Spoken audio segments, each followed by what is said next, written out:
Buongiorno e ben ritrovati a un nuovo appuntamento con l'informazione di Telefriuli. Si è conclusa al centro di prima accoglienza di Ugovizza ieri sera la visita del capo dipartimento nazionale della protezione civile Fabrizio Curcio. Assieme al vicepresidente della regione Riccardi ha verificato come si sta operando al presidio, punto di ingresso in Italia dei profughi ucraini. Ad oggi sono 80.000 quelli entrati nel nostro paese e 4.000 quelli accolti in Friuli Venezia Giulia.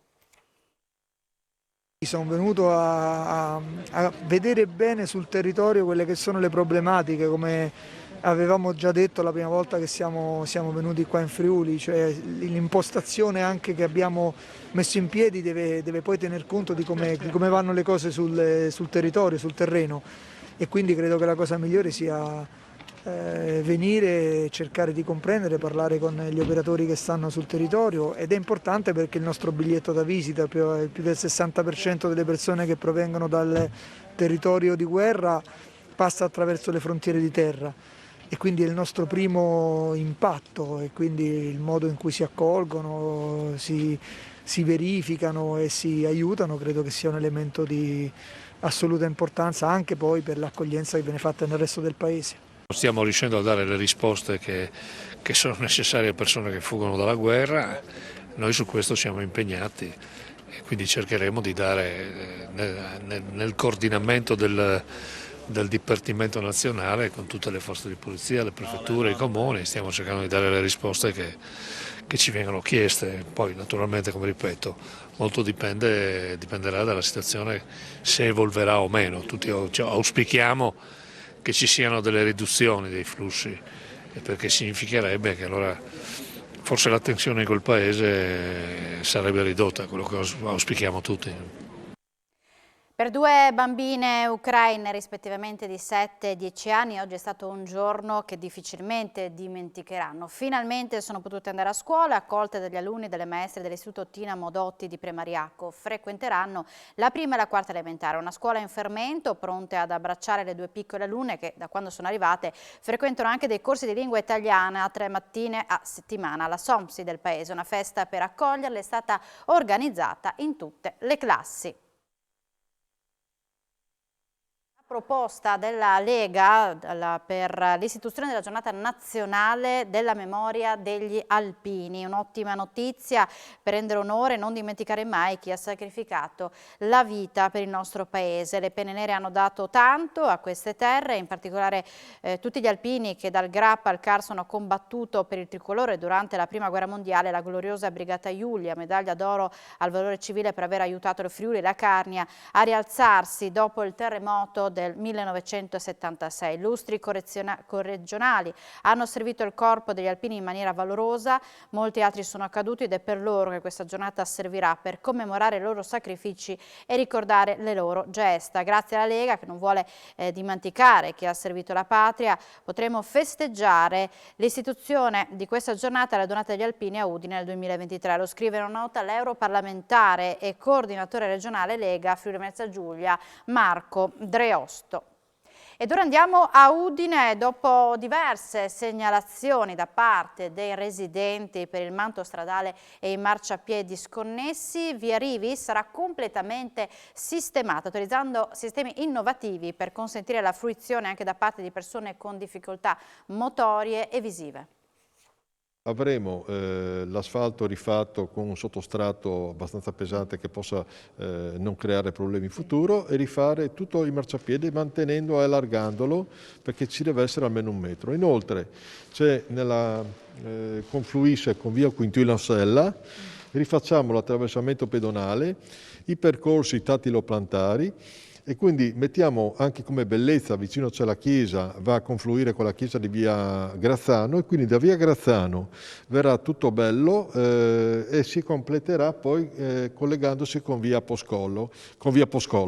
Ovviamente il tutto ha un suo costo perché è molto lunga, siamo su un quadro economico di 150.000 euro tutto compreso, però qui il progetto l'ha fatto gli uffici del comune, quindi un plauso anche ai dipendenti del comune. A Tarvisio ieri è stato inaugurato il convitto Lazzaro del Bachmann. La regione ha stanziato 1 milione di euro per l'ampliamento. Inaugurati nuovi spazi del convitto Luciano Lazzaro a Tarvisio, a cui hanno partecipato il vicepresidente del Consiglio regionale Stefano Mazzolini, il primo cittadino Renzo Zanette, la dirigente dell'istituto Doris Siega con Tiziana Candoni, dirigente generale Bachmann Sport Challenge, oltre ad Augusto Viola, commissario delle DR.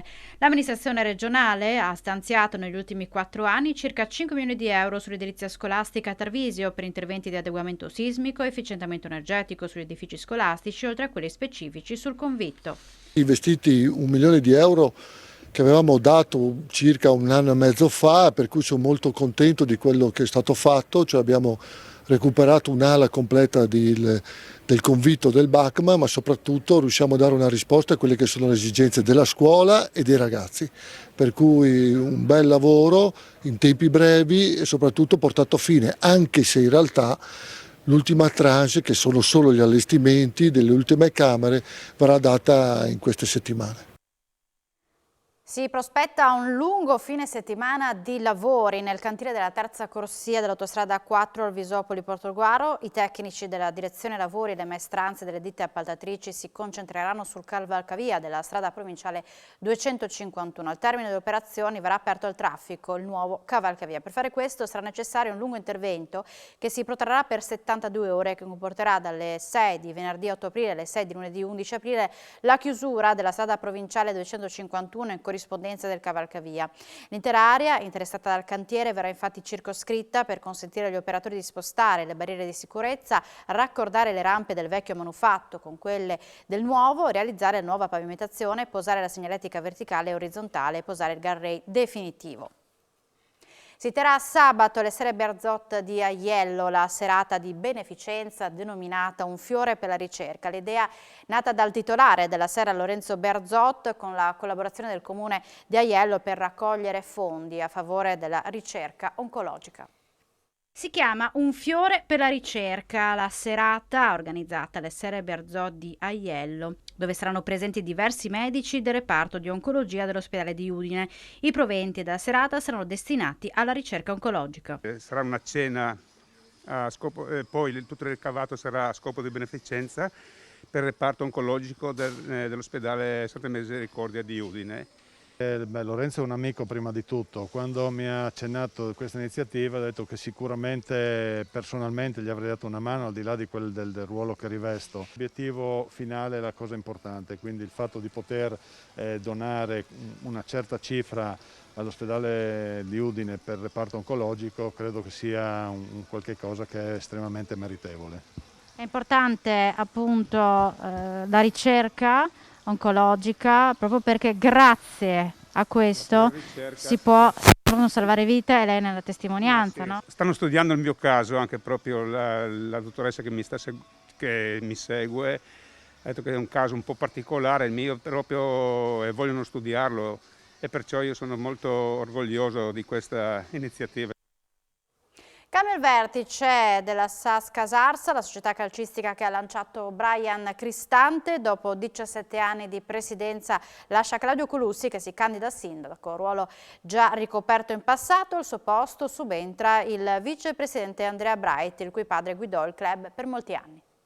Dopo 17 anni si chiude l'era di Claudio Colussi alla guida della SAS Casarsa, la società calcistica che ha lanciato Brian Cristante. Colussi, che si candida a sindaco di Casarsa, ruolo già ricoperto in passato, ha lasciato il timone. Sono stati 17 anni bellissimi, come ho detto anche altre volte, ci sono stati dei momenti belli, entusiasmanti, quando abbiamo ad esempio vinto il campionato di prima categoria, siamo stati promossi in promozione dopo alcuni anni, e questi sono stati momenti poi anche molto belli con tutto il settore giovanile. È legato il fatto che io abbia così, mi sia dimesso da presidente della SAS, che non si pensi che magari voglia utilizzare la presidenza, la SAS Casarsa come un motivo, diciamo, di propaganda elettorale. Al suo posto il vice Andrea Bright, il cui padre ha guidato per 25 anni il club gialloverde. Ho imparato tanto da Claudio Colussi, da tutte le altre persone più esperte di me in questo settore. Faccio solo un nome tra tutti, Hermes Pagnol. I 2 anni di pandemia che ci hanno tagliato le gambe in teoria dovrebbero finire, e con l'avvento della sagra, adesso apro una parentesi, si riapriranno i chioschi e quindi anche noi dal punto di vista del bilancio, noi come tante società che vivono, no, di questi introiti qua, è un segno positivo di rinascita. A fine mese partirà la prima edizione dei campionati di skateboard organizzati in Friuli Venezia Giulia. 7 i circuiti che gli appassionati dovranno affrontare nel contest regionale. La prima tappa è prevista allo skatepark di Codroio per il 24 aprile. L'ultima sfida invece si terrà a Trieste tra le rampe e le transizioni allestite nel quartiere San Giacomo tra il 23 e il 24 luglio. E ora andiamo a teatro, al Teatro Nuovo Giovanni da Udine per lo spettacolo Odissea di Kubrick. Per gli appassionati di cinema della rassegna Tempi Unici, al Teatro Nuovo Giovanni da Udine è andato in scena l'Odissea di Kubrick, racconto fra musica e parole del film capolavoro che ha cambiato la storia e l'epopea di quest'arte, presentato da Federico Buffa, con coproduzione International Music and Arts e Festival della Bellezza con regia di Cecilia Gragnani. Il giornalista, telecronista sportivo e scrittore milanese era accompagnato da 6 musicisti esecutori dal vivo della colonna sonora del film con cui Stanley Kubrick vinse l'Oscar nel 1969 assieme ad altre celebri musiche che hanno forgiato il mondo musicale della cinematografia come Also sprach Zarathustra e Il bel Danubio blu. Con filmografia memorabile su un ampio numero di generi, il grande storyteller è stato candidato agli Oscar per 13 volte e nel 1997 ha ricevuto il Leone d'Oro alla carriera al Festival del Cinema di Venezia. Regista, sceneggiatore e produttore cinematografico statunitense naturalizzato britannico, Stanley Kubrick è considerato uno dei maggiori cineasti della storia del cinema del XX secolo.